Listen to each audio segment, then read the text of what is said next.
بسم الله الرحمن الرحيم. السلام عليكم ورحمة الله وبركاته.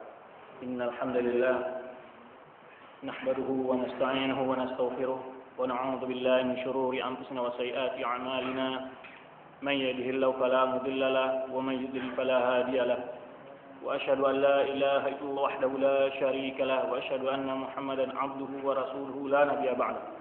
أما بعد فإن أصدق الحديث كتاب الله وخير الهدى هدى محمد صلى الله عليه وسلم وشر الأمور محدثاتها وكل محدثة بدعة وكل بدعة ضلالة وكل ضلالة في النار. Masyarakat ikhwat, lanjutkan pelajaran kita dalam majlis Syarah Al-Aqidah At-Tahawiyah. Pada pelajaran lalu kita telah mengupas tentang dalil-dalil adanya hari berbangkit. Terakhir muallif menjelaskan tentang suatu dalil yang sangat kompleks dan lengkap, yaitu di akhir surat Yasin. Ini ketika Allah Subhanahu wa taala menyebutkan wa daraba lana mathalan wa nasiya khalqah. Mereka menjadikan perumpamaan bagi kami dan ia melupakan tentang penciptaannya. Maka muallif menyebutkan dalil ini di sini terdapat beberapa jawaban terhadap syubhat, hujah-hujah ahlul batil dalam mengingkari hari berbangkit tersebut. Qala muallif ini Ibnu Abi Is thumma akkada al-amra bi hujjatin qahirah. Setelah dia menyebutkan Allah Subhanahu wa taala, qul yuhyiha alladhi ansha'aha awal marrah. Ini jawaban pertama Allah sebutkan ketika mereka menanyakan, ini mahyul idama wa hiya ramim. Siapa yang mampu menghidupkan tulang yang telah hancur dulu ini?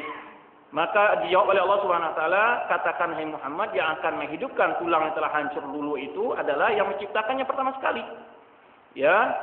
Kemudian Allah sebutkan wa huwa bi kulli khalqin alim, dan dia dengan segala ciptaannya Maha tahu. Kemudian Allah memperkuat lagi hujah setelah itu, jawaban lanjutan dari ayat tersebut. Kemudian Allah memperkuat hujah qahirah yang begitu tegas, barbuhanin zahir, penjelasan yang begitu terang. Yatadarmanu jawaban an su'al mulhidin akhar, yaitu mencakup jawaban terhadap pertanyaan orang ateis yang lain. Ini ateis itu orang mengingkari adanya Allah, ada pencipta, atau mengingkari tentang adanya hari berbangkit. Yaqulu, ada seakan pertanyaan orang ateis ini apa? Al-idham idza sara ramiman. Tulang apabila telah menjadi luluh, hancur, ada tabi'atuha barida ya bisa. Maka ini tabi'atuha, keadaannya akan menjadi dingin dan kering. Ini dingin dan kering. Artinya apa? Kalau unsur yang kering dan dingin itu tidak mungkin untuk diolah menjadi bahan lain. Ini tidak mungkin. Karena bahan yang bisa dijadikan untuk sumber kehidupan kata mereka adalah yaitu hara rutubah, panas dan basah. Karena kondisinya sudah menjadi dingin dan kering. Wal hayatu labudda an takuna ma'adatuha, sedangkan kehidupan itu sumbernya, unsurnya harus yaitu wahamiluha, yang membawanya itu tempat wadah suatu unsur itu tabi'atuha hara. Jadi harus ini, kalau istilahnya kalau sudah dingin, kalau orang mati sudah dingin, ini sudah nggak hidup lagi, kan begitu istilahnya. Jadi biasanya dilambangkan suatu benda yang mati itu adalah bendanya dingin. Maka yang kalau hidup itu adalah panas, rutbatan. Ini panas dan basah, rutubah Bima yadullu ala amril ba'ts, yaitu yang dengan itu baru bisa dijadikan dalil sebagai adanya hari berbangkit. Hal yang menunjukkan akan adanya hari berbangkit. Fa fi dalil wal jawab ma'an. Di dalam ini yaitu ada dalil dan jawaban sekaligus. Sekaligus. Ini cara mengartikan bahasa Arab ke dalam bahasa Indonesia itu kadang-kadang tidak bisa secara terlek. Alladzi ja'ala lakum minasy-syajaril akhdari naran fa idza antum minhu tuqidun. Jadi diumpamakan Allah Subhanahu wa taala dalam jawaban ini sekalian dan dibuktikan ini dalil dan jawabannya. Alladzi ja'ala lakum min syajaril akhdar, yang mana Allah telah menjadikan bagi kalian dari pohon yang basah, hijau, naran. Jadi biasanya api itu hidup enggak dari tempat yang basah? Tapi Allah malah menjadikan api dari pohon hijau yang basah. Maksudnya kenapa? Kalau antum pramuka ini pengalaman begitu, kalau antum pergi di hutan, itu kalau mau masak nasi jangan pakai ranting yang sudah kering. Pakai yang basah. Itu pohon hidup antum bakar. Jangan diambil ranting yang sudah kering. Itu nggak akan hidup kalau antum bakar di hutan. Kalau antum tersesat di hutan, kalau mau masak atau kedinginan, bakarlah pohon yang hidup. Aneh kan? Kan aneh, kok malah hidup?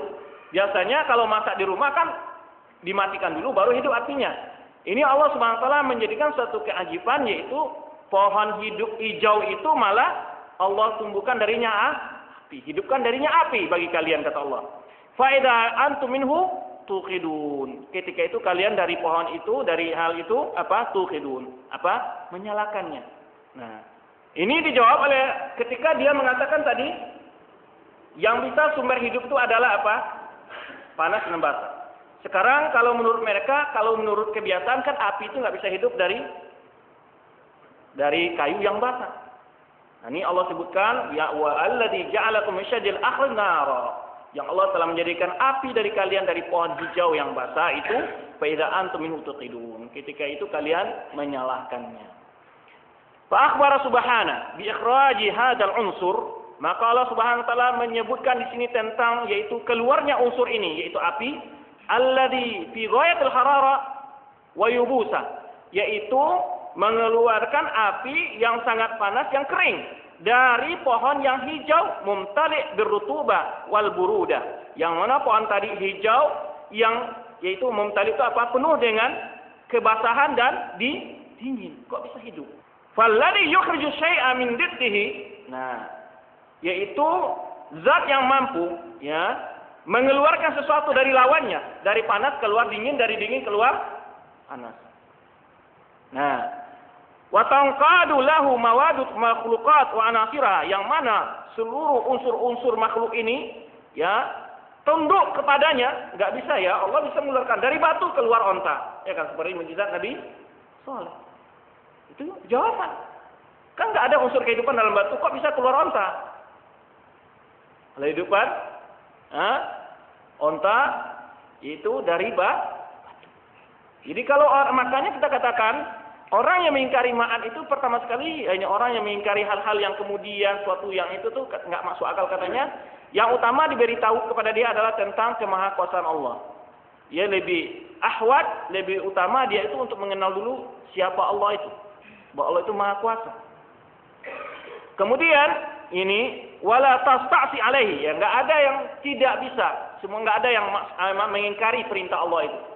Ketika Allah berkehendak, nggak ada yang bisa menolak. Semua makhluk. Ya. Huwallazi yaf'alu ma ankarahu al-mulhid wa dafa'ahu. Ini dialah yang berbuat memperbuat apa yang diingkari orang-orang ateis atau yang mengingkarinya. Min ihya'il idham wa hiya ramim. Yaitu dialah yang nanti akan menghidupkan juga. Ini yang diingkari oleh orang-orang mulhid itu ya tentang dihidupkannya tulang yang telah menjadi abu atau hancur dulu itu. Ini berapa dalil? Pertama, alladzi yunshi'a awwal marrah, qul yuhyi alladzi ansha'a awwal marrah. Kemudian diumpamakan oleh Allah Subhanahu wa taala bukan hanya dengan jawaban begitu saja, dimisalkan oleh Allah Subhanahu wa taala sesuatu yang mustahil untuk keluar sesuatunya unsur, yaitu unsur panas keluar dari unsur yang basah. Allah buktikan kuasa-kuasaannya. Kemudian Allah tambah lagi dari yang lain. Tsumma akada hadza bi akhdhi dilala atau dalala min syai' al-ajl al-'azim al-a'zam. Kemudian Allah sebutkan lagi yaitu dengan mengambil dalil yang sesuatu yang sangat besar. Ini ketika menyebutkan suatu umpama yang sangat besar, hal yang paling kecil itu pasti bisa. Itu maksudnya. Maka Allah menyebutkan tentang penciptaan langit dan bumi sebenarnya dari ayat-ayat yang berlalu kita sebutkan. Ini yang akan menghidupkan adalah menciptakan langit dan bumi. Yang mana menciptakan langit dan bumi jauh lebih susah daripada menciptakan manusia. Ini. Maka di sini ala aisar al-asar, ya Allah berhujah, menjadikan hujah sesuatu yang sangat agung, sangat besar, ya, atas sesuatu yang mudah dan kecil. Fa inna kulla aqil ya'lam, karena setiap orang berakal mengetahui bahwa orang yang mampu terhadap suatu perkara yang besar, makanya terhadap hal yang lebih kecil pasti lebih mampu. Orang yang mampu mengangkat 1 ton pasti 1 kilo lebih. Dia mampu untuk mengangkatnya. Faman qadara ala hamlil kintar. Barang siapa yang mampu mengambil kintar, itu apa namanya kintarnya? Kuintal lah. 1 kintal umpamanya. bahwa ala hamli auqiya asyadu iktidaran. Maka dia kalau memegang tenong, bahasa Padangnya tenong, maksudnya apa? Megang apa? Baskom. Itu lebih mudah. Ya, memegang sebuah baskom, auqiyatu asyadu iktidaran, itu lebih mampu lagi. Faqala, maka setelah ayat itu disebutkan, ini masih dalam ayat yang beruntun dari jawaban dari syubhah orang mulhid tadi. Awalaysa alladhi khalaqas samawati wal arda biqadirin ala an yakhluqa mislahu. Ini apakah bukan zat yang mampu menciptakan, ya, yang telah menciptakan langit dan bumi, ya? Bukankah itu lebih mampu untuk menciptakan makhluk seperti mereka? Ini langit dengan keluasannya, segala apa yang ada di atas langit itu macam bentuk makhluk, keajibannya. Ya, langit ini umpamanya kalau manusia mengambil seberat yang sangat berat, langit ini nggak punya tiang, siapa yang megangnya? Ya, nah, semua matahari tanpa ada yang megangnya. Ya, ini ibrah. Apakah itu hal-hal yang cukup luar biasa oleh akal? Yaitu tidak mustahil, apalagi untuk menghidupkan manusia yang lebih ringan, ya, daripada menciptakan langit dan bumi. Maka di sini fa akhbara anna alladhi abda'a as-samawati wa ajib khalqihima abda'a as-samawati wal arda. Maka Allah Subhanahu wa taala memberitahukan bahwa zat yang mampu menciptakan langit dan bumi ala jalalatihima, yaitu bersamaan dengan keadaan yang begitu besarnya bumi ini, ya kan? Kalau sekarang orang mengatakan globalisasi, bumi menjadi kecil, tapi kalau kelilingnya juga bertahun-tahun kalau keliling bumi ini. Ya, luas hamparannya, segala makhluk yang ada di dalamnya. Jalalatihima, wa 'idhami sya'nihima, betapa besarnya perkara keduanya. Jadi dari hal-hal yang ada. Wa kibari ajsamihima, betapa besarnya tubuh keduanya. Maksudnya apa? Ya, jasad, bentuk keduanya. Ukuran keduanya sangat besar, langit dan bumi ini. Wa sa'atihima, betapa luas keduanya. Wa ajib khalqihima, betapa mengagumkannya penciptaan keduanya. Mengagumkan. Bumi, ya, dengan berbagai tumbuhan, berbagai bentuk binatang, sangat ajib. Ada gunung, ada sungai, ada danau, ada lautan, semuanya. Ini berbagai perkara yang sangat menakjubkan, ya. Aqdar ala yuhyi idhaman, pasti lebih mampu untuk menghidupkan, yaitu tulang yang telah menjadi debu atau hancur luluh. Fayaruddaha ila halatihal ula. Ini maka Allah mengembalikannya kepada keadaannya yang pertama. Ya, kama qala fi mawdhin akhar, sebenarnya dalam ayat lain Allah sebutkan la khalqus samawati wal ardh akbaru min khalqin nas. Sungguh penciptaan langit dan bumi itu lebih besar dari penciptaan manusia. Lebih berat, ya, secara kita melihat, ya, lebih teliti dan lebih segala-galanya, ya, lebih susah, ya. La khalqus samawati wal ardi akbar. Itu lebih besar itu. Ya, membutuhkan ketelitian ilmu dan kemampuan kekuasaan dari menciptakan manusia, kata Allah. Walakin aktsaran nasi la ya'lamun, tapi kebanyakan manusia tidak mengetahuinya. Kemudian Allah berfirman lagi dalam ayat yang lain, awalam yaru anna Allah alladzi khalaqas samawati wal ard. Jadi Allah berhujjah dengan ciptaan langit dan bumi ketika dimustahilkan oleh orang-orang, bagaimana yang telah menjadi debu bisa menjadi manusia lagi? Maka Allah umpamakan bumi yang tidak ada apa-apa sebelumnya, dengan begitu besarnya ciptaan Allah bumi ini dan segala apa yang ada di atasnya, dan begitu bumi dengan apa yang ada di dalamnya, dan juga langit dengan apa yang ada di atasnya, semuanya adalah menunjukkan kekuasaan Allah yang luar biasa. Maka itu tidak satu hal yang mustahil untuk menciptakan, yaitu hanya mengembalikan tulang yang telah hancur untuk hidup kembali. Tidak sesulit yakni bayangan menciptakan langit dan bumi. Kemudian Allah sebutkan awalam yaru annallaha alladzi khalaqas samawati wal ard. Tidakkah mereka memperhatikan bahwa Allah yang telah menciptakan langit dan bumi? Walam ya'ya, dan itu tidak menyusahkannya. Ini tidak ada yang menyusahkan Allah. Satu